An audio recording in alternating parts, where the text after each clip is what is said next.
G'day guys, this is Amiga back with another video. Now, we've got a lot going on at the moment. We've got the inauguration of Donald Trump coming up, and there's a whole lot of hoo-ha going on. And in reflection, I was looking at, the doxing of Millennial Woes. Basically, I don't agree with a lot that Millennial Woes has to say, but there was never really a call to violence. There was, people have claimed that he was calling people to violence, and I just don't see that.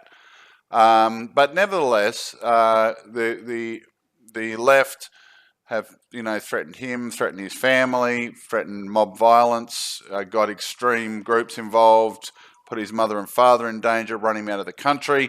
Now, one might say that because Millennial Woes, argued that white nationalism may be a good option as we go forward as a society, that this kind of extreme action may be warranted, okay? Now, and like I said, this is in reflection of what is happening right now, and that is the inauguration of Donald Trump. So the left really going down a road where I would be very, very fearful if they had, if we were putting up with another 4 years of leftist politics in America, and also have concern for my own country, because there's justification. Okay, he believed in this and this, and he was an extremist, therefore he literally has no rights, and who cares if he gets lynched and killed. There is this real lack of empathy. And even though the left sort of paint the conservative movement as alt-right, we really are not all alt-right. And I actually see a less of a propensity to violence in the right when I look at the left. So when is violence warranted by the left? Let's say you just want to sing at Donald Trump's inauguration, for example. We've had Andre Pacelli sent death threats. He's a 58-year-old blind man who has no political persuasion, who has simply come along and said, I just want to sing at this event, which it happens to be the inauguration of an American president. So is it warranted to threaten his life? And there's been no outcry at all. There's been no backlash from the left as calling into account the actions of these extremists. Not like I've actually witnessed from the right with Millennial Woes, with a lot of right-wing and conservative commentators hitting YouTube saying it's unacceptable to promote violence and advocate violence. So what else? What else is unacceptable to the left? And we see Jennifer Holliday. Well, if you want to sing Jennifer, your career is going to be destroyed.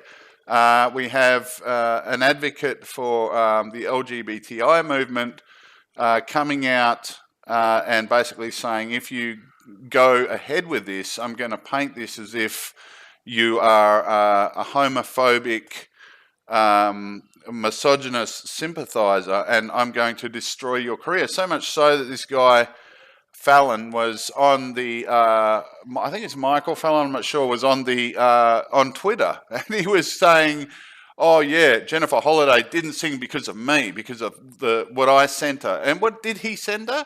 He, apparently this well thought out letter, which had very intimidating undertones, of course. If you don't capitulate, you're going to be painted as a homophobe, and we're going to destroy your career. So what we're seeing is behaviour from the left, which is very, very like the religious right of old. So there was, and in my mind, even as a Christian, I think a separation of church and state that was necessary, where laws had gone too far. So what I've been thinking about is, you may not know this, but well, in fact, you don't. But I travel back and forward to the largest Islamic country on earth just about every single year. It's why I know a lot about Islam, and that's why I'm outspoken against the ideology, not the people. Okay, just getting that one out there. Okay. Now, when I'm in, I have to watch what I post on social media. I have to be very careful what I post on social media, because it can get me killed, and it can get my family killed. I go to certain services, and in those, I've been to church services where the army and the police have been there to protect my life. Literally sitting there, waiting for a bomber to come through the front door. We had the army and the police, and this has happened to me 7 or 8 times. This is not an isolated incident. You have to be careful what you say, what you do, who you could possibly upset because of the repercussions. And it's very, very similar to what's happening in the West, or starting to happen in the West. It's this totalitarian ideology that's creeping in, this socialist totalitarian ideology that's creeping in, which is done under the threat of violence. It really is. And we're just simply witnessing that. We're simply witnessing it every day. And sadly, here in Australia, I have to keep my identity secret. On this channel, I have to keep my identity secret. I cannot give out my identity. You know why? Because the leftists will use it as an opportunity to try and destroy my life, to potentially threaten my family. But very moderate conservative views, I could possibly lose my job. Some people, leftists or some homosexual group, might ring up my work and tell them everything under the sun and say he's a bigot and he's this and that, and I could lose my job. And that is the reality that we're living in. Now, I don't know what the left want. What kind of utopia do you envisage? What do you think it's going to be like? I mean, we're talking about a society that is policing speech, policing thought. We're talking about a society that will create a state-sanctioned ideology which everyone would have to follow. Does that sound familiar at all? I mean, because it's very much the experience I have when I go to the largest Islamic country on earth.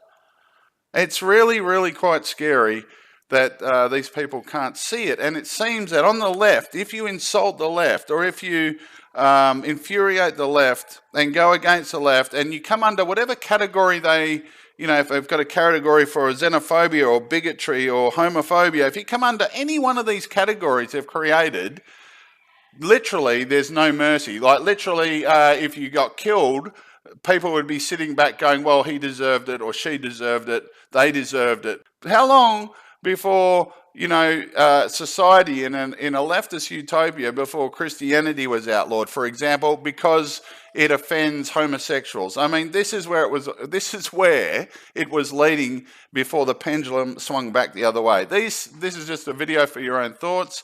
This is Omega. I'm signing out. I'll be covering the inauguration as it unfolds, and I'll be back soon with another video. Cheers.